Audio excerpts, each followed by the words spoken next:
family movie night about to begin, a sudden interruption. I saw two shadows coming up the driveway. There was just helicopters, police, ambulances. It was just literally crazy. A pleasant English scene ended by violence, with the attacker making a movie of his own. Marianne took out his mobile phone and filmed it. Then a man goes on the run. What has Marianne Callum done to Faye? She was besotted with him. She was just, you could just see it in her eyes, like she'd got that partner that she'd always wanted. He was her partner, her lover, and whether she lived or died was suddenly in his hands.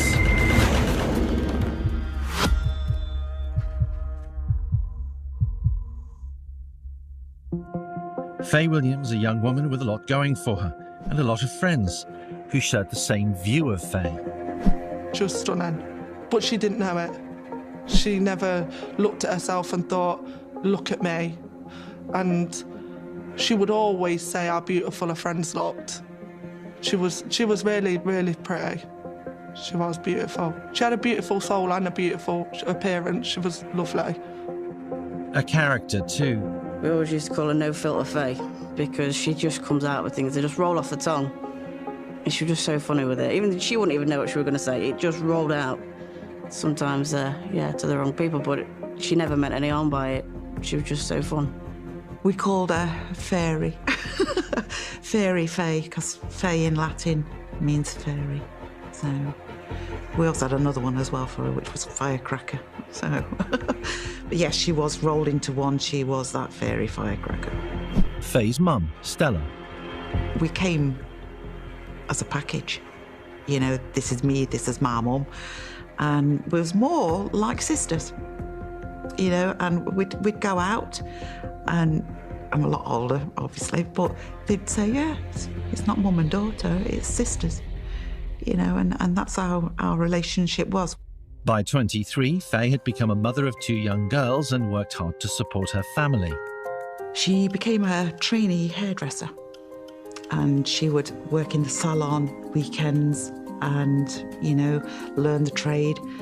She didn't carry on with it like later on. She became a care worker in the old people's home, and it was something that she enjoyed at the time. With a relationship that had not worked behind her, by 2013, Faye told friends that she was looking for someone to share her life with. She always wanted to settle down, have a kids, a marriage. She wanted that life. As much as she liked being with her friends and that, but that they were family as well. So she just wanted that fairy tale, I think. And she did search for that. Her search paid off when she fell for a handsome, eligible bachelor. Faye wanted her friends to approve of him. Marian Callum was a Romanian man, and in 2013 he met Faye in the pub. He walked her home. He was a real gentleman, and she fell for him pretty much straight away. She told me she'd met him on a night out, and she said she really liked him. 27-year-old Romanian national Marian Callum was known to his friends as Mario. He worked as a labourer on building sites around the Nottingham area. He was he wasn't very sociable around Faye's friends. You never really got much of a conversation out of him. He didn't really say much when I first met him. Quiet, that's how I thought he was, just a quiet person.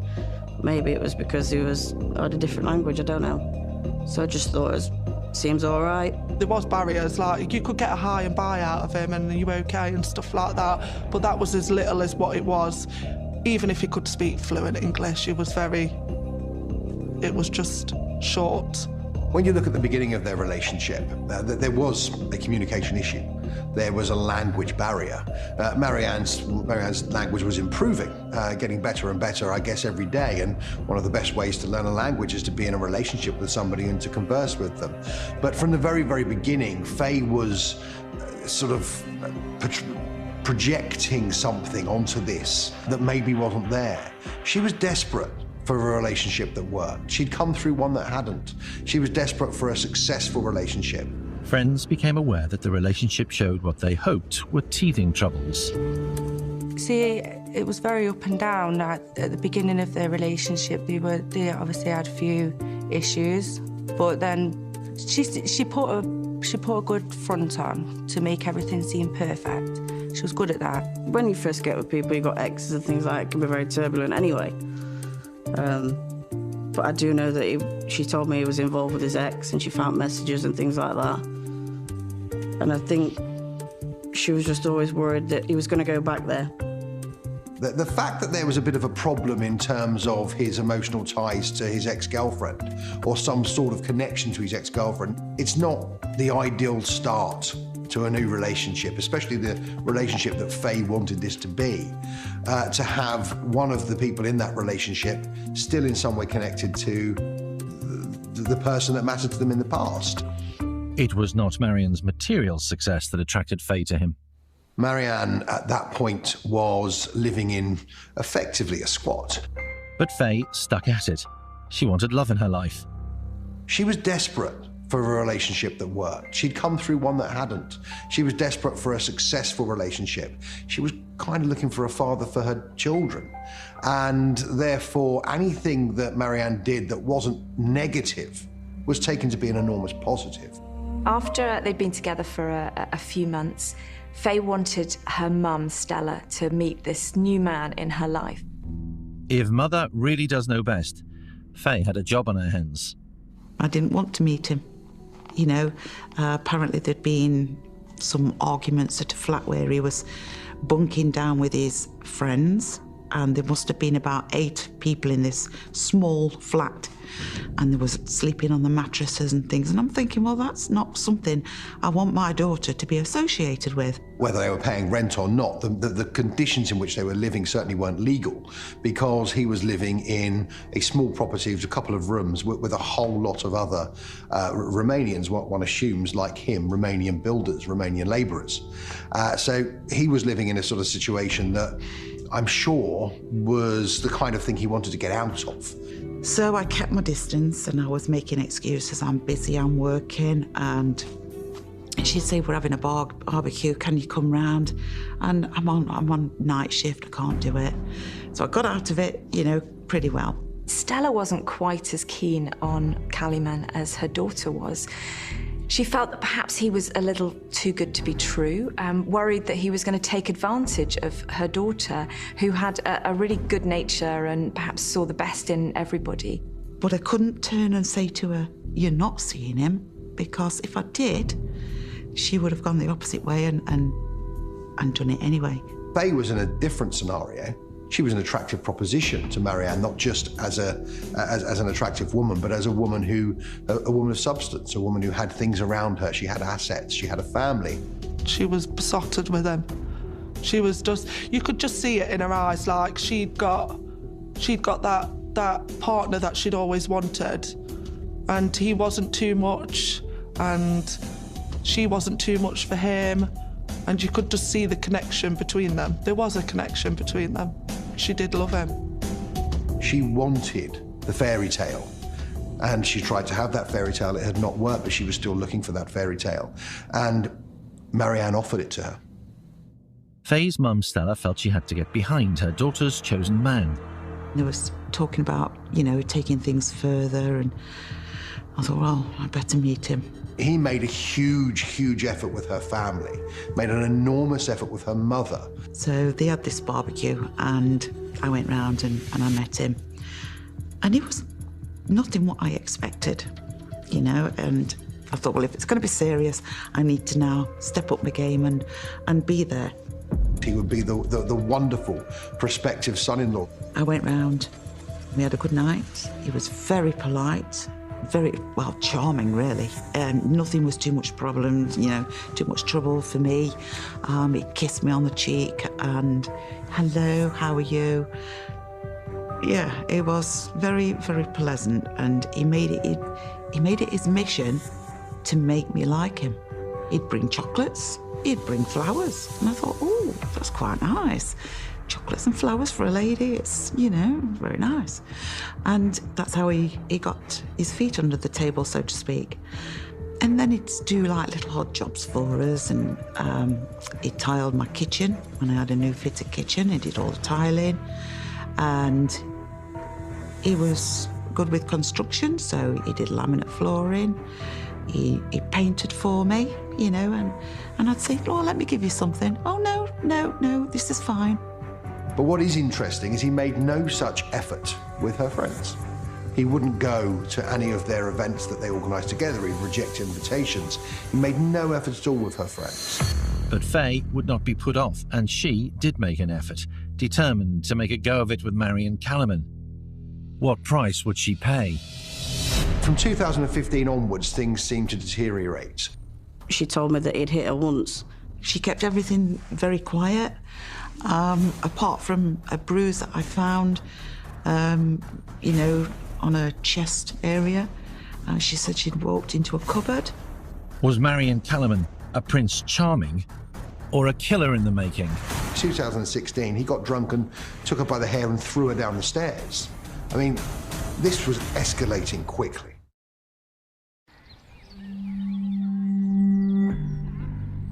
In 2014, Faye got pregnant. It had been a whirlwind romance which culminated in a proposal from Calaman. Psychologist and relationship expert Dr. Roberta Babb has analysed Faye's story. Having a family was extremely important to her.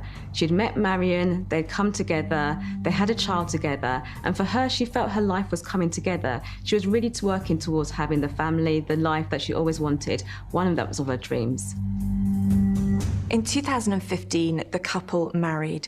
It was an incredible day, and Stella was finally happy that her daughter Faye had got the man of her dreams.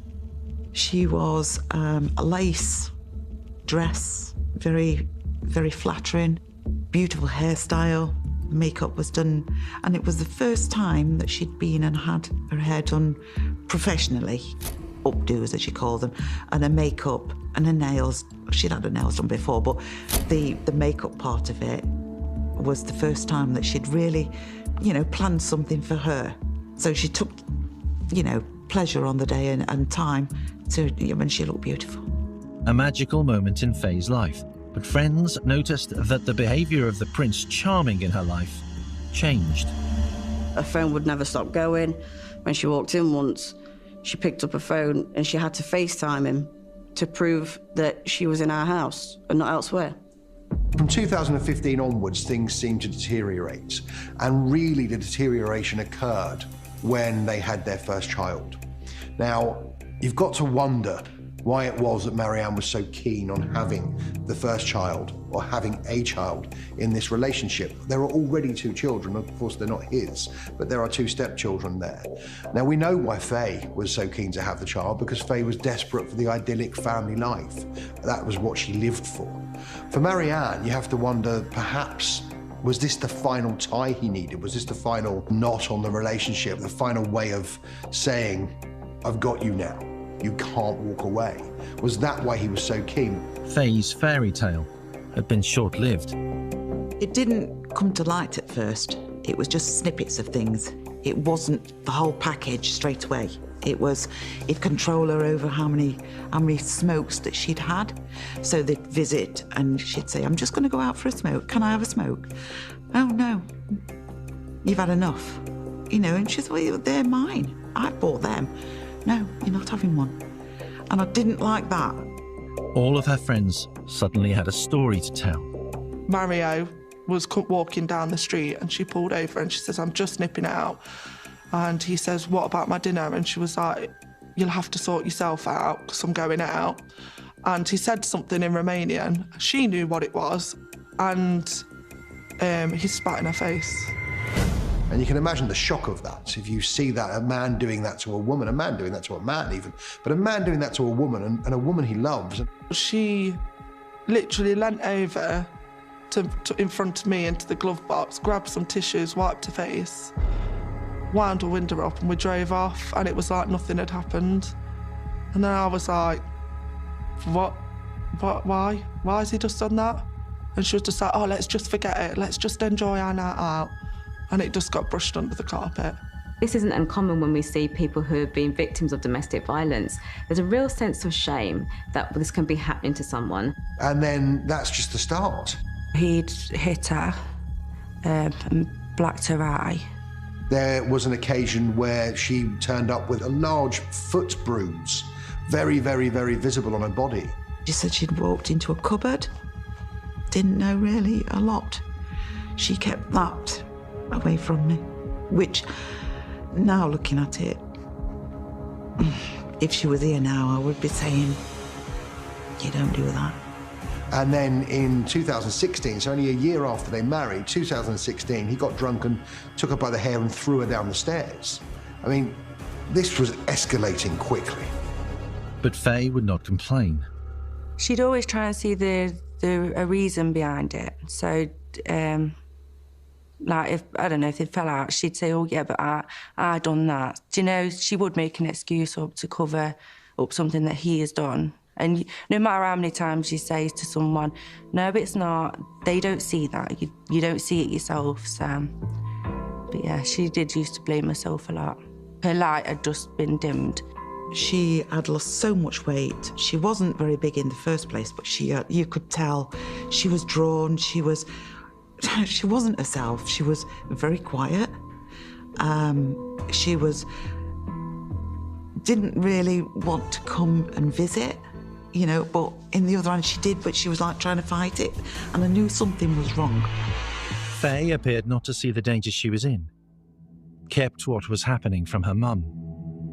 When you look at what Faye was going through, and when you look at what Faye wasn't willing to tell, I mean, there are some indications when you look back. There are some things people noticed, because not everything could be kept a secret, but ultimately what you're seeing is the tip of the iceberg.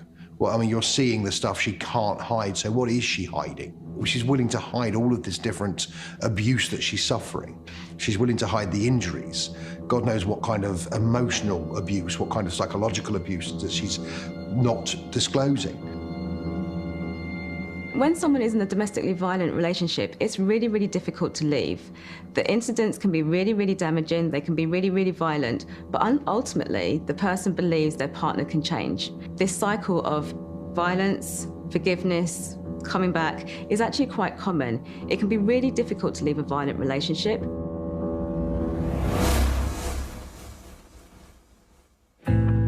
Christmas 2016, more violence. It was then that Callum threw Faye down the stairs. After he threw her down the stairs at Christmas, and that was the first big one. That was the first one that everyone knew about. And that did lead to a very, very short separation, but it literally a separation of about 24 hours. Because after Christmas, but still within the Christmas period, she gets a message, and the message is, I miss my baby. Whether or not that's a reference to her, or whether or not it's a reference to the new child, who knows? But the point is, she is being emotionally manipulated. Maybe it's the version of, I'm sorry, I love you. Maybe it's the version of, we need to keep our family together. Whichever one it is exactly what we see in these kinds of cases. It's what happens again and again and again. And it's tragic that, like so many other women, Faye took that as a reason to go back. He knew how much Christmas was. To her, it meant a lot. Especially a girl's waking up on Christmas morning was everything. And he managed to steal that from her because he put her through that. Weeks later, a revelation. Fran accessed her bank account. It was not a pretty sight. He was earning his living. Faye was also working as much as she could. And she was paying for everything, absolutely everything. He never paid a penny into the household, so the bills were racking up. But he was working, but he never gave her a penny for anything. So she was getting more unhappy. As time went on, she was just going through a bigger hole. The weight started dropping off her, and yeah, it looks like it just spiraled out into nothing. And I said to her, I says, I'm a bit worried about you. And I said, you know, you need to tell me what's happening. So she said she'd got debts, you know, household debts, and, you know, and a Barclay card that belonged to him, and catalogues. Faye suffered another attack too. There was certainly an escalation in terms of the publicly noticeable injuries. At that time, Faye turned up at her mother's house with black strangulation marks around her neck. I mean, that really is a huge step forward, even from the throwing down the stairs. The burly builder had spat at her at point-blank range, pushed the diminutive Faye down the stairs, throttled her. She had, for the first time, told him that she would leave him, only to relent. Marion Calaman was more dangerous than ever before. There is always a trigger. There was just helicopters, police, ambulances. It was just literally crazy. In a peaceful English village, the behaviour of a violent man was spiralling out of control. And then he said, I think you better sit down. Despite everything, Faye seemed unwilling or unable to give up on the love in her life. After all, he would always say sorry. I'm sorry. We hear it all the time. I'm sorry. I'm so sorry. I'll be a better man.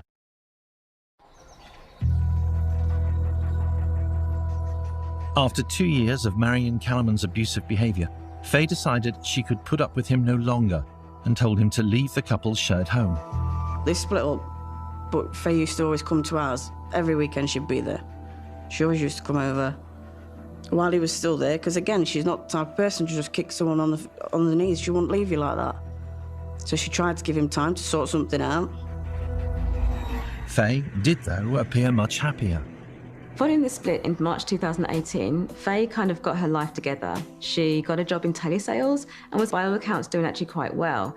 And Marion Calaman may have struggled with this. He may have found it difficult to see Faye getting on without him and actually making something of her life while he was in a very potentially different position.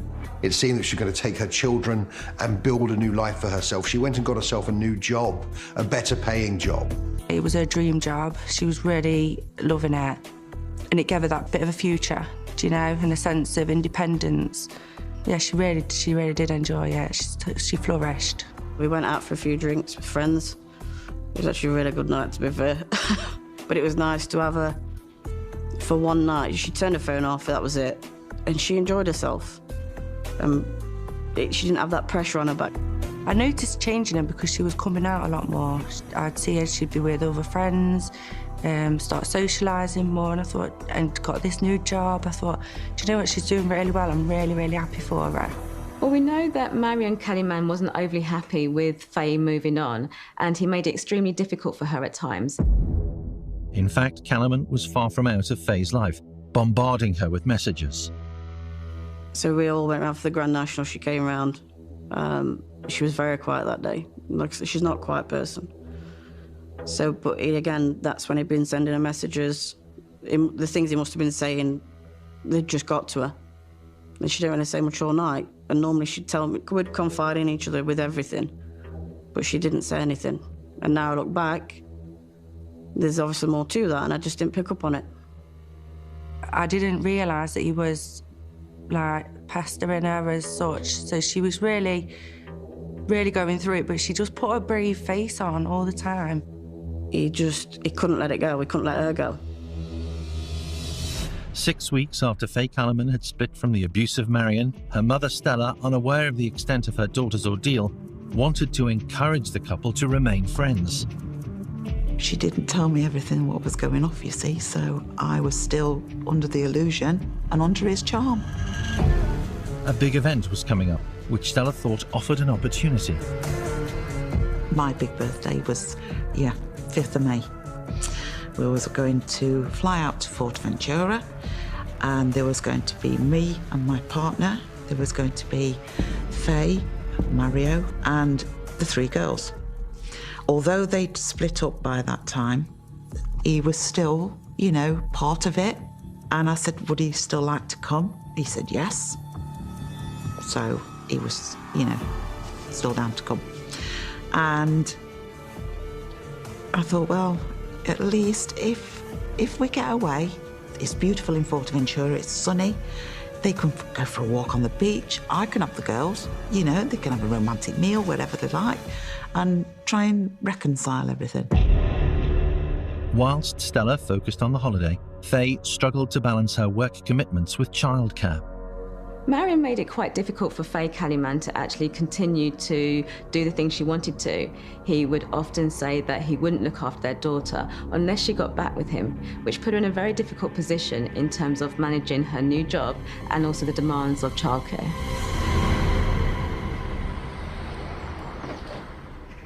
On the 28th of April, Stella had just finished her shift and was returning home for a relaxing evening and to see her daughter. Me and my partner was planning, a movie. Faye was at work and she was coming round to collect some bikinis and towels and things that I'd collected for the holiday for the following Saturday.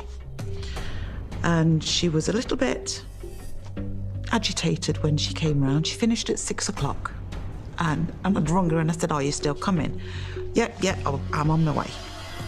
So she came, she was a bit agitated, and I said to her, "What's the matter?" She says, "I've got to go." Calliman had told Faye that she could not watch the movie with her mother. Their daughter would be alone.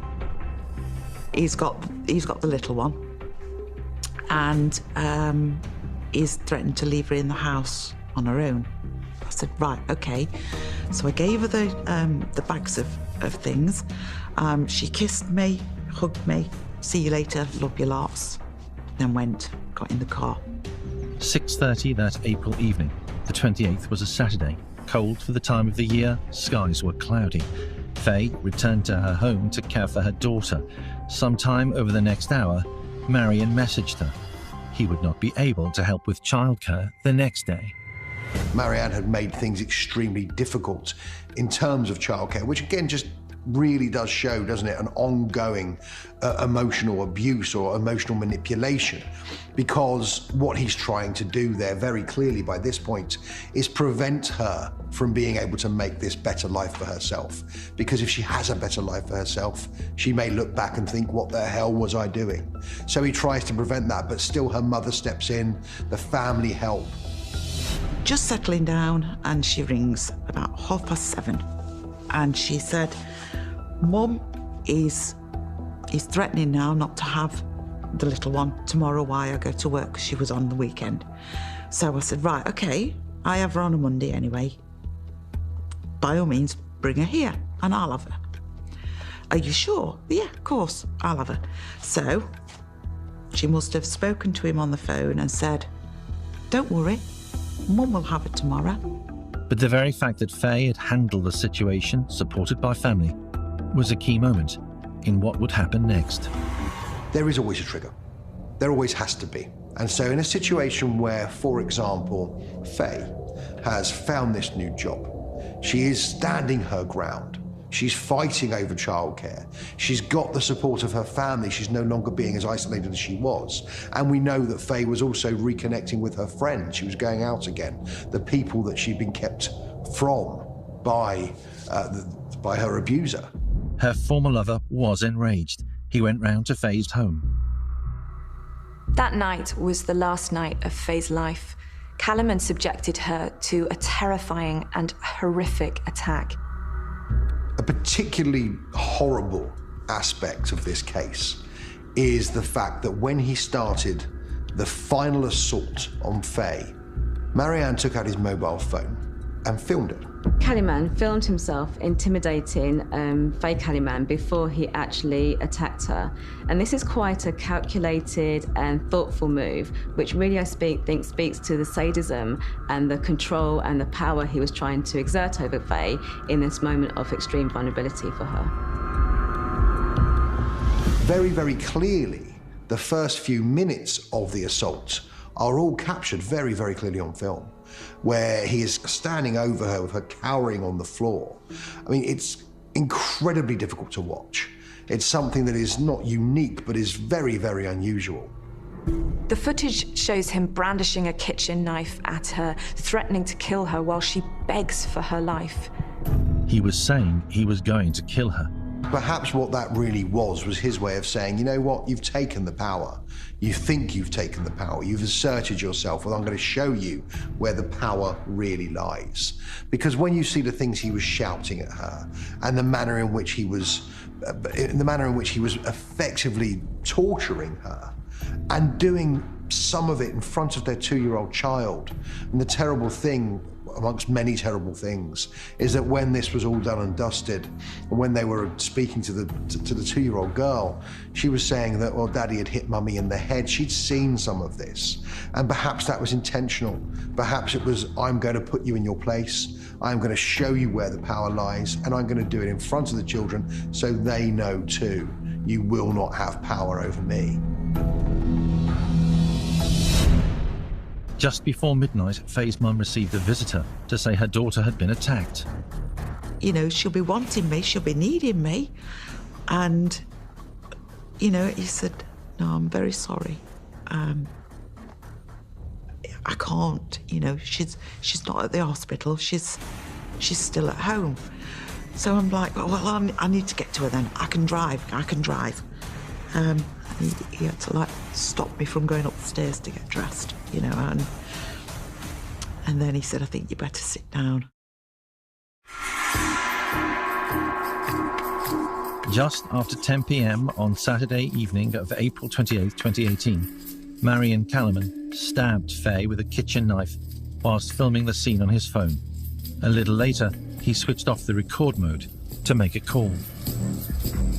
At 22:40 hours that night, Calaman rang the ambulance services saying, I've killed my wife. Paramedics attended and tried their best to save Faye, but she was pronounced dead at the scene, with 12 stab wounds in her body. Faye was pronounced dead by paramedics at 11:30 p.m. Kirsty Newberry saw the commotion. I'd gone out that night and I was on my way home in a taxi about 11 o'clock, and there was just helicopters everywhere. And we're in a small village. There's like literally one way in, one way out. It's very weird to have something go off and no one know about it. No one knew what's actually happened. But there was just helicopters, police, ambulances. It was just literally crazy. And I was like, don't feel nice. I don't know what's gone off. Having killed his wife and left his 2-year-old daughter alone with her lifeless body, Calaman was now on the run. He reaches to his phone again to send texts. He sent me 2, look after the girls, and the second one was sorry. Which I didn't answer. Then he calls a friend. And while he's talking to his friend, he makes 2 different suicide threats. He effectively tells him, this is what I've done, I did something terrible. He effectively points out that this thing that he's done was an accident to all intents and purposes, and then he talks about killing himself. He rang a friend saying, I've done a terrible thing, and told the friend that he was going to kill himself. He doesn't kill himself. He makes no effort to kill himself. It seems very much more like a manipulation. This is all about me. No one else matters. Meanwhile, at home, without Faye for what had been planned as a family movie night, Stella. I'm watching TV, waiting for a movie, you know, to get started our evening. In my nightclothes and my dressing gown, relaxing. And I saw two shadows coming up the driveway. So my partner went to answer the door and it's all quiet. And I thought, I better go upstairs and, you know, get dressed. You know, coming round here at this time of night, and I've got my nightclothes on. So I saw 2 figures behind my partner, and it was the police.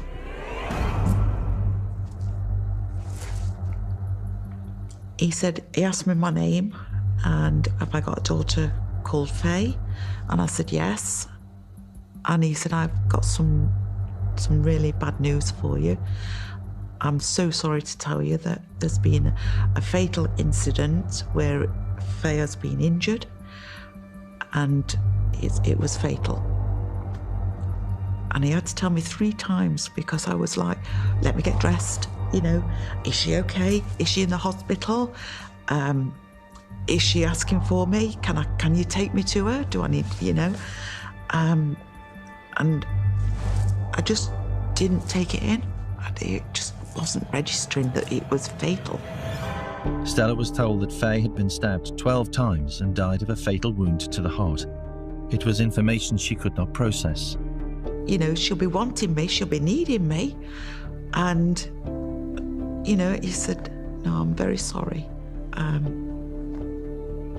I can't, you know, she's not at the hospital, she's still at home. So I'm like, well, I need to get to her then. I can drive. And he had to like stop me from going up the stairs to get dressed, you know, and then he said, I think you better sit down. Stella was in shock, but there was more for her to deal with. The police revealed that Marion Calaman was the man suspected of the murder of her daughter. Well, they was asking me, do I know any information on anything about the relationship? And I said to them, you know, it's him, isn't it? And they said, well, yes, we do believe it is. So they said that they was looking for him. The next day, her friends learned of Faye's murder. And I seen a Nottinghamshire police post on Facebook, and it says a 30-year-old woman murdered in Bestwood Village. And I just had this horrible pang in my stomach. I don't know why, something just said it was her. And I rang my friend Kirsty, because she still lived in Bestwood Village at the time. And I said to her, is it Faye? And she went, is what Faye? I said, is it Faye that's been killed? Just no words. It was just like the worst nightmare. Faye's dad messaged me, and my little girl was on the phone. And he said, it's Faye, but my little girl was playing. So I didn't have my phone, I couldn't get it. But then I seen it flash up again saying it's Faye. I'm like, what do you mean it's Faye? So I took the phone off my little girl and he just put, she's dead. And I just collapsed in the kitchen.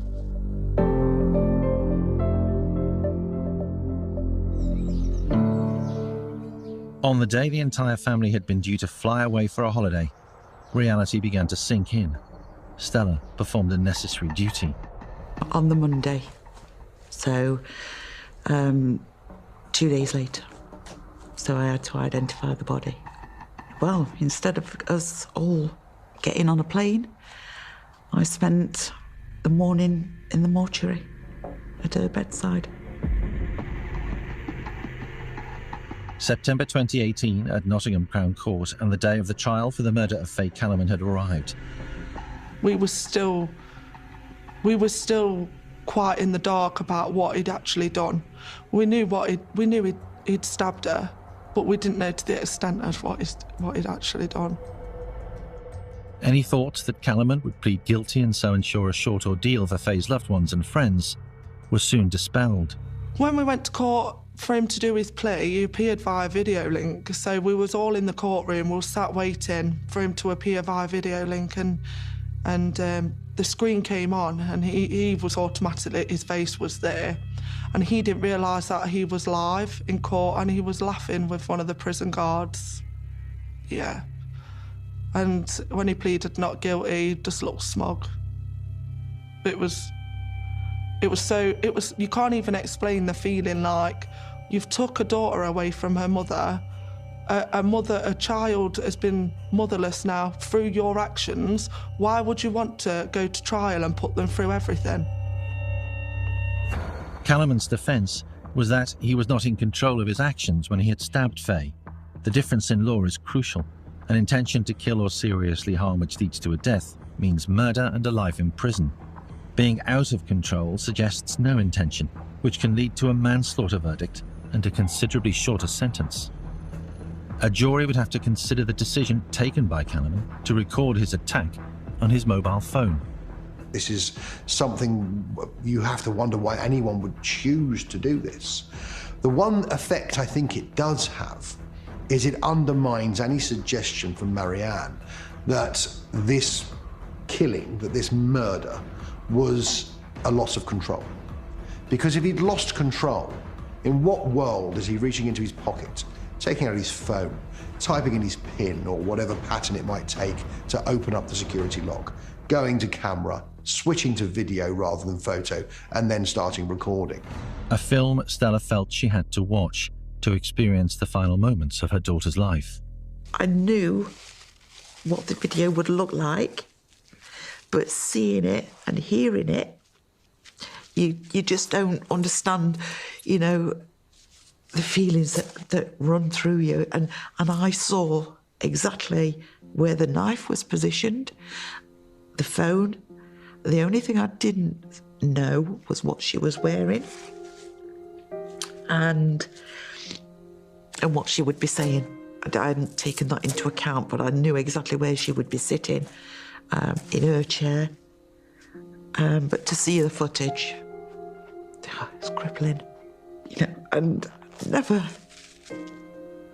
seen her like that. She knew she was going to die. She was saying all sorts just to get out of it, you know, and begging him, you know. And that, on my worst days, on my lowest days, that haunts me. Mid-trial, faced with a compelling prosecution case, Callum elected to enter a plea of guilty after all. Those in court felt he showed no remorse in doing it. I expected him to say, I was sorry. He was sorry, you know, and I expected him to put his hands up and say, I didn't mean it, you know, and no, he didn't.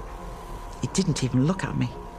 He wouldn't even look at anybody. He just stood with his head down and nothing. No remorse, no tears, no nothing. Just stood there as if nothing had happened. So, which made me angry. He didn't even look up until one of the girls tried to get a bit of a reaction out of him. And they started to say something. And then the judge stopped them and he turned and he looked. And it was almost as if he looked and thought, oh my, everyone knows now. Do you know what I mean? Like, he realised it's out there, we all know. And he just put his head straight down and he never lifted it again. He got 19 years. He got 21, but because he finally and eventually he pleaded guilty, they gave him 19, but they gave him a life sentence, which he will have to serve 19 years before he gets any parole. So I wanted him, you know, but that's not in this country now, is it? We don't do hanging. With Callum imprisoned for life, friends and family now face life without Faye. I just remember being fun, loving, and I'll never find a friend like her, and I know I won't. She was the best person I've ever met in my life. And we had so much planned, so much to do, and it was just robbed. She didn't deserve it. She was a very happy-go-lucky girl, always laughing to all of her parties, so she'd want you to be laughing and smiling and remembering in a nice way, but it's just, I don't know, you just couldn't really, it just didn't seem real, even still there on her funeral day. I live over the wall from a churchyard, and she is right over the wall. She's with us. So, Fairy, yeah, at the bottom of the garden. We spent a lot of our times together, you know, and we'd make time to be together. So, yeah.